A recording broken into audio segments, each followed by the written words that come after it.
මේ වීඩියෝ එකෙන් මම කතා කරනවා කටක ලග්නය සඳු නියෝජනය කරන එකම ලග්නය තමයි කටක. කටක ලග්නය ගැනයි රවි නියෝජනය කරන එකම ලග්නේ සිංහ ලග්නය ගැනයි මේ වීඩියෝ එකෙන් දැන් මම කතා කරනවා. අයිබෝවන් මම ජ්‍යොතිෂ විද්‍යාව අංක විද්‍යාවේදී ලක්ෂ්‍ය පුෂ්පලතා පෙරේරා. දැන් අපි බලමු කටක ලග්නය. කටක ලග්නය කියන්නේ සඳු ග්‍රහයා නියෝජනය කරන එකම ලග්නය. හැම ලග්නයකටම තියෙනවනේ හැම ලග්න දෙකකටම එක ග්‍රහයා නියෝජනය කරන්නේ. දැන් මෙතන කටක ලග්නෙට නියෝජනය කරන්නේ සඳු විතරයි. සඳු නියෝජනය කරන ග්‍රහ ලග්නය ඇවිල්ලා කටක විතරමයි. ඒ වගේ තමයි සිංහ ලග්නය. සිංහ ලග්න නියෝජනය කරන්නේ රවි ග්‍රහයා විතරයි. රවි ග්‍රහයට වෙන ලග්න නැහැ. මේ පිළිබඳව අපි දැන් කතා කරනවා. දැන් බලමු ඉස්සලාම කටක ලග්නය. හිතට අධිපති ග්‍රහයන්නේ සඳු. සඳු ඇවිල්ලා හරි උසස් සිතිවිලි, තීක්ෂණ නුවණ, දුටු දේ කරන්න හැකියාව තියෙන අය තමයි කටක ලග්නය නියෝජනය කරන්නේ. බොහොම ප්‍රබලව කටක ලග්නයෙන් බිහි වෙලා තියෙනවා. දැන් සම්මතයේ පවතින බුදුරජාණන් වහන්සේත් කටක ලග්නය කියලා සිරිමාව බණ්ඩාරනායක මැතිණිය. ගොඩක් අය ඉන්නවා. ඉතින් ඒ අය හැමෝම මේ විදිහටම නෙවෙයි. නමුත් බොහොම අති ප්‍රබල තීක්ෂණ හැකියාවක් තියෙන අය තමයි සඳුගේ පිහිටීම අනුව. ඒක අපි හිතන උපන් දිනේ අනුවත් වෙනස් වෙනවා. කටක ලග්නේ වුණා කියලා කටක ලග්නේ ඉන්නවා අන්තසරණ අය ඉන්නවා. යමක් කර කියා ගන්න බැරි. නමුත් එයාගේ ග්‍රහ බලපෑම් වල දුර්වලතාවය බලපානවා. ඒ කියන්නේ අනුන්ව විශ්වාස කරන ගතිය ඒ අය තියෙන. ඊට අනුගත වීමේ ගතිය මේගොල්ලන්ට තියෙනවානේ. කෙනෙක් කියන දේ අහලා ඒකට අනුගත වෙලා යන්න පුළුවන් හැකියාව තියෙනවා. එන කෙලින් කතා. දැන් මේගොල්ලන්ගේ කතාව හරි කෙලින් සංගවිලි නෑ. හංගවන්නේ. දැන් සමහර අය හංගවලන්නේ කතා කරන්නේ දෙයක් සංගවනවා. තමුන්ගේ දේ සංගවලා කතා කරනවා. අනේ මොස් මතු කරන තමුන්ගේ දේවල් මේ කරලා කතා කරනවා. නමුත් එහෙම නෑ. කෙලින් කතා කරන ගතිය. එතකොට හරි දරු පවුලට තමුන්ගේ පවුලට ලැබී එයා නිතර කැමති එහෙමේ ඇවිදිනකොට ඇටි ගෙදරට වෙලා ඉන්න. ගෙදර තමයි යාගේ ජීවිතේ. තමුන්ගේ ගෙදර තමුන්ගේ ඇඳ තමුන්ගේ ඒ අර කීනවර නිකන් මහ ගෙදර වගේ කියලා. ඒ ගෙදරට හරි කැමතියි. ගෙදරට වෙලා තමයි ඉන්න බොහෝ දුරට බලන්නේ. එතකොට නිර්භීතකම වගේම වෙලාවකට මේගොල්ලෝ ගතියකුත් තියෙනවා නැතුව නෙවෙයි යම් කිසි දෙයකට හරි බය වෙනවනේ මේගොල්ලෝ පොඩ්ඩක් දෙයක් හරි සැලසුම් නැතුව වැඩ කරන අය. දැන් හෙට ගමනක් යන්න අද ඉඳන් මේගොල්ලෝ ලෑස්ති වෙනවා. අද ඉඳන් ඔක්කොම සූදානම් කරලා ඉවරයි. හෙට යන්නේ මෙහෙමයි මේව කරන්නේ හිතින් හිතලා මනසෙන් හිතලත් ඉවරයි. හෙට ගමන අද ඔක්කොම රෙඩි. අවශ්‍ය දේවල් ඔක්කොම රෙඩි කරලා තමයි තියන්නේ. එයාගේ පෙර සූදානම හොඳටම තියෙනවා. එයාගේ ඒ ගතිය උපතින් ගෙන ආපු ගතිය. වෙලාවකට දෙයකට බය ගතිය. කියන්නේ දෙයක් ලෙඩ රෝග වලට බයයි. නිකන් හැදේ කියලා ඒවට ප්‍රවේශම් වෙන ගතිය. හරි ප්‍රවේශම්කාරී චරිතේ. ප්‍රවේශම් වෙන ගතිය තියෙනවා. එතකොට ඒගොල්ලන්ගේ මිත්‍රත්වය ස්ථිර නැහැ. තමුන්ට ආශ්‍රය කරනවා මිනිස්සු. ආශ්‍රය කළාට තමුන්ට යාව ගැළපෙන්නේ නැත්නම් එයාට අංකලයින් එනවා. ඒක කිසි දිසරයක් අය හිතන්නේ නැහැ. කෙලිමයින් එනවා. ස්ථිරමත් මිතුරයන් එයාට නැහැ. හිටියට ඉන්නවා. ඒගොල්ලෝ හරියට ඉන්නවා නම් මෙයත් එක්ක කලපගෙන යන්න පුළුවන්. නමුත් අර නොගැලපෙන අයත් එක්ක මෙයා මේව වෙලා ඉන්න කැමති නැහැ. ඕනෙම දෙයකට ලෙඩකට හරි දුර දිහා බය වෙන ගතිය තියෙනවානේ.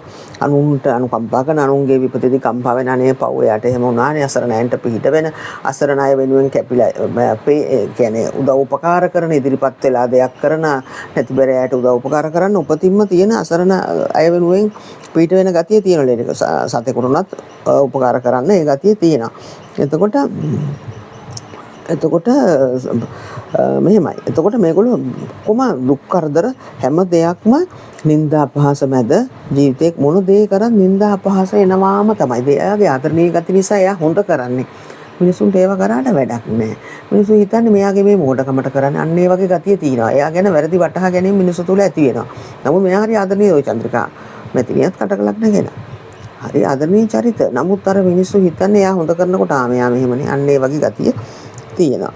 එතකොට නිന്ദා පාස මැද වුණත් කැපිලා පේන්න ඉවසිලි ගතිය මෙයාගේ ටිකක් අඩු වෙන ගතිය තරහ යනවා. තරහ කල් තියාගන්නේ නැහැ. තරහ යනවා. තරහ ගියාම මේවන කතා නොකර ඉන්නවා. නමුත් එයා තරහ කල් තියාගන්නේ නැහැ. ඉතින් විශාල දේවල් කරන්න හිතන කෙනෙක්. විශාල ව්‍යාපාර මූලිකත්වයේ දරන්න ගොඩක් ප්ලෑන්ස් තියෙනවා මෙයාගේ. මම මෙහෙම හවලා වෙනවා. මම මෙතන වෙන කොතන ගියත් කැපිලා පෙනෙන්න තමයි හදන්නේ. ඒකෙන් එයා ඉස්මතු වෙනවා තමුන්ගේ ඥානීය බුද්ධිය මෙහෙवला. ඒ නායකත්වයට සුදුසු අය විතරව යන්න පුළුවන් අය තමයි මේ අය. ඒතර උස් පහත් වෙන ආර්ථික තත්වයක් තමයි මෙයාට ඇති වෙන. ආගම දහමට නැඹුරු උපතින්ම තියෙනවා. ආගමික උත්සවවලට කැමති. එතකොට අනුන්ට අවවාද දෙන්න දක්ෂයි. නමුත් තමුන් ඒවා පිළිපදින්නේ නැහැ. අනුන්ට උපදෙස් දෙනවා. ඔයා මෙහෙම කරන්න, ඔයා මෙහෙම කරන්න කියලා. නමුත් තමුන් ඒවා පිළිපදින්නේ නැහැ. තමුන්ගෙන් මේවා මිස් වෙන ගති වෙලාවල් තියෙනවා. ලෝකෝත්තර පැත්තට බර වැඩි, ලෞකික පැත්තට වැඩි. නිතර හිතනවා පින්පව් ගැන, දහම ගැන, මෙහෙම කරොත් අපිට මෙහෙම වෙයි, මේවා කරන්න හොඳ නැහැ. අන්නේ ගතිය යාගේ නිතරම තියෙනවා. ඒතර අනුකම්පාව ඉක්මනින් තරහා යන ගතිය දුර්වලතාවයක් විදිහට ගන්න පුළුවන්. මෙයාට ආමාශය අසනීප, අර්ශස් රෝග, බඩ පිපුම, පාදවල ආබාධ, පිත්ත දික දේවල්, සෙම් රෝග එන්න පුළුවන්. ඒ උපන් දිනවලට අනුව එතකොට ශරීර අභ්‍යන්තර රෝගාබාධ එන්න පුළුවන්. මේ දේවල් ඇතිවීමේ හැකියාව බොහෝ දුරට ඉඳ තියෙනවා කටක ලග්නෙන් ඉපදිච්ච කෙනා. හරි සෞම්‍යශීලී සඳුනේ මව, සඳු කියන්නේ මව නියෝජනය කරන අනුන් ගැන හිතන ගතිය බොහොම තියෙනවා. හරියට අනුකම්පා කරනවා, මිනිස්සුන්ට උදව් උපකාර කරනවා. ඒ වුණාට එයාට ඒවා මිනිස්සු මතක නැහැ. එයා හිතන්නේ අපෝ මෙයාට කියලා ඕන දෙයක් කරගන්න පුළුවන් අන්නේ ගතිය තියෙනවා. නමුත් එයා ඒ කරන්නේ තමුන්ගේ මානසික ගතිය නිසායි. මිනිස්සු වරදවා වටහා ගන්නවා මෙයා. මෙයාගේ චරිතය මෙයාව මිනිසුන්ට තේරුම් ගන්න බෑ. අනුන්ගේ මේ පරාර්ථකාමී ගතියෙන් තමයි එයා වැඩ කරන්නේ. ආත්මార్థකාමී කෙනෙක් නෙවෙයි. සමහර විට ඉතින් ওই දේවල් වලට මුහුණ දීලා ආත්මార్థකාමී වෙන්න පුළුවන්. උපන් දින අනුව වෙනස් වෙන්න පුළුවන්. ඒ විදිහට තමයි කියන්න පුළුවන් කටක ලග්නේ කෙනා ගැන. එතකොට අපි කතා කරනවා නම් සිංහ ලග්නේ. දැන් අපි කලින් වීඩියෝ වල කතා කරා නිතර එක ග්‍රහයා නියෝජනය කරන ලග්න දෙක ගැන. දැන් මේක කටක ලග්නේ නියෝජනය කරන්නේ සඳු, සිංහ ලග්නේ නියෝජනය කරන්නේ රවි. සඳු කියන්නේ මව, රවි කියන්නේ පියා. ග්‍රහ මණ්ඩලයේ අධිපති තමයි රවි ග්‍රහයා, සිංහ ලග්නය නියෝජනය කරන ග්‍රහයා. හොඳ ආත්ම ශක්තියක් තියෙන කෙනාට දියුණු වීමේ ආශාව තියෙනවා. එතකොට එඩිතර ගති තියෙන අය තමයි ආත්ම විශ්වාසය නිසාම ඕනෑම බැරරුම් කටයුත්තක් වුණත් මේගොල්ලෝ බාර අරන් කටයුතු කරනවා. මේගොල්ලෝ පොඩි පොඩි වැඩවලට කැමති නැහැ, ලොකු වැඩ කරන්න තමයි කැමති. නමුත් මේගොල්ලන්ගේ සිංහ ලග්නය වුණත් හරි තමුන්ගේ සිංහ ලග්නය ගති ඉදිරියට පේන්නේ නැති අය ඉන්නවා. ඒ උපන් දිනේට අනුව තමයි ඒ බාධා වෙන්නේ. ග්‍රහ පීඨින් අනුවත් ඒ දේවල් වෙනවා. සිංහ ලග්නේ වුණාට කිසිම සිංහ ලග්නෙන් ප්‍රයෝජන ගන්න බැරි අය ඉන්නවා. අනන්ත මානසිකව බිඳ වැටිච්ච, තමුන් කරන්නේ මොනවද කියලා දන්නේ නැහැ. නිකන් ඒ ගතිය සිංහ කියලා ගෑවිලවත් නැති ඒ විදිහට නිකන් නිවට ගති තියන අයත් ඉන්නවා. නැතුව නෙමෙයි. ඒ අයගේ උපන් දින අනුව ඒ දේවල් වෙනස් වීමේ ශක්තිය තියෙනවා. සමහර අය කැමති කාලා බිල ලස්සනට ඉන්න, සමහර අය කැමති දරුණු දෙයට නිකන් අනිත් අයව පාත් කරගෙන කටින් ගහලා ජය ගන්න. ඒ වගේ එහෙම ඉන්න ඒ උපන් දින අනුව ඒ දේවල් වෙනස් වෙන ගතිය. සිංහ ලග්නේ පොදු වශයෙන් මේ පලාපල කිව්වත් මේවා හත්පසින් වෙනස් වෙනවා උපන් දිනේට අනුව කියන එක මම නැවතත් මතක් කරලා කියනවා. ඒතර නිතර මුල් තැන යා බලාපොරොත්තු වෙන මොන දේ කරත් හැබැයි මුල් තැන බලාපොරොත්තු වෙනවා. ආඩම්බරකාර ගතිය, කාටත් ළඟට යන්න කැමති නෑ, තමන් ළඟට අනිත් අය වෙන්න ගන්න තමයි යා බලන්නේ. නිකන් ඒ වගේ ඒ ගතිය ඉදිතර ගතිය තියෙනවා.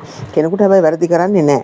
ආඩම්බර ගතිය හොඳටම තියෙනවා. තමන්ට වරදක් කළත් ඒක අමතක කරන්නේ නෑ. හැබැයි පරිගන්න සුළු ගතිය තියෙනවා. වෙලාව වෙනකන් ඉන්නවා කොහොම හරි. අමතක කරන්නේ නෑ. ඉන්නවා වෙලාව ආවම ටක් ගාලා ඒකට වැඩ කරන්න මේව කරනවා.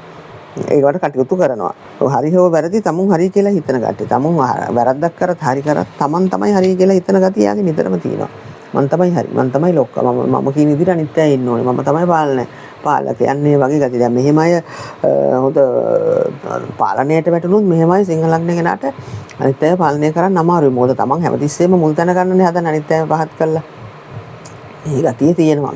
කැපිලා පේන තමන් මේ වෙන ගතිය තියෙනවා. ඉතින් ඒක අපි බැලන්ස් කරගෙන යන්න උපන් දින අනුව ඒවා වෙනස් වෙන ගති තියෙනවා. හැම සිංහ ලග්නකාරයම මෙහෙම නෙවෙයි.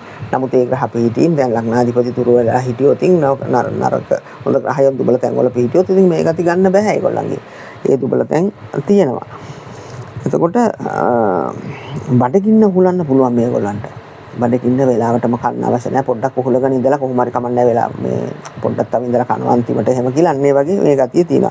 තමුන්ගේ අදහසකම ඉෂ්ට කරගන්න මේගොල්ලෝ වැඩ කටයුතු කරන අය.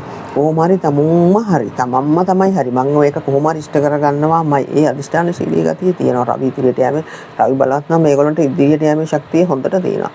පළවෙනිදා 10 වෙනිදා 19 28 වගේ ඉපදුනා නම් සිංහ ලග්න කෙනා භූමි ඉදිරියට යෑමේ ශක්තිය තියෙනවා. රවි ඩබල් වෙලා නේද යන්නේ. බොහොම අදිෂ්ඨානශීලී ගත්තු අදහස් ඉෂ්ට කරගෙනම තමයි පස්ස බලන්නේ. යන ගමන යනවාමයි. ඒක ඒකාන්තයෙන් කියන්න පුළුවන්. මොන දේ වුණත් උපන් දිනේට අනුව වෙන දුර්වලකම් දුබලතාවයන් එනවාමයි කියන එක ඕනම ලග්නයකට ඕනම ගායකට ඒක තියෙනවා. උපන් දිනේට අනුව උපන් දිනෙන් කියවෙන්නේ තමුන්ගේ ගති ලක්ෂණ. ඒ ගතිය වෙනස් වෙනවා. ලග්න සිංහ වුණාට ගති වෙනස් වෙනවා උපන්. ඒ අය තමයි 1/10/19 ඉපදුනොත් බොහොම බලවත්. ඉදිරියට යෑමේ ශක්තිය අනුන් බින්දගෙන ඉදිරියට යෑමේ ශක්තිය හොඳටම තියෙනවා. දෙයකට අත ගැහුවොත් ඒක ඉෂ්ට කරලම තමයි පස්ස බලන්නේ. අර හරි ඉක්මන් ප්‍රතිඵල බලාපොරොත්තු වෙන චරිත සිංහ ලග්න කෙනා ඈ. ඒතකොට මේගොල්ලන්ට එන්න පුළුවන් කොඳු වැටවල ආබාධ, කොන්දේ අමාරු, වකුගඩු වල මුත්‍රා රෝග, යටිබඩ ආශ්‍රිත රෝග ආබාධ, නොපෙනෙන එළියට පේන රෝග නෙමෙයි මේගොල්ලන්ගේ පපුව ආශ්‍රිත රෝග, සෙම් රෝග ඒ උපන් දින අනුව වෙනස් වෙනවා. ඒතර සෙම් රෝග එහෙම එන්න පුළුවන්. එතන සඳු එහෙම මේ වෙලා එනකොට බලතුබලතාවයන් අනුව වෙනස් වීමේ හැකියාව තියෙනවා. දේවල් මේගොල්ලන්ගේ ශරීර අභ්‍යන්තර තමයි ගොඩක් බලපෑම් දැස්සේ. මක්කාවත් ඒක එකපාරට හොඳ වෙන්නේ නැහැ නිකන් යටට ගිහිල්ලා අතුරට ගිහිල්ලා අන්න ඒ වගේ ටිකක් වද දීලා තමයි ඒගොල්ලෝ වෙන්නේ. පිටට පේන ගතිය අඩුයි රෝගාබාධ, වකුගඩු වල ආබාධ, මුත්‍රා රෝග, යටිබඩ ආශ්‍රිත රෝගාබාධ, ඒ වගේ දේවල් කැපුම් කෙටුම් මේ වගේ දේවල් එන්න පුළුවන්. රවි බලවත් වෙනවා නම් ওই ගතිය අඩු වෙනවා. රවි දුබලව ඉන්නවා නම් මේ ගතිය වැඩි වෙනවා. උපන් දින අනුවත් මේ ගතිගුණ වෙනස් වෙන්න පුළුවන් කියන එක මම අනිත් ලග්න වල අයට වගේ මේ ලග්නටත් කියනවා. එහෙනම් අදට මම නවතිනවා.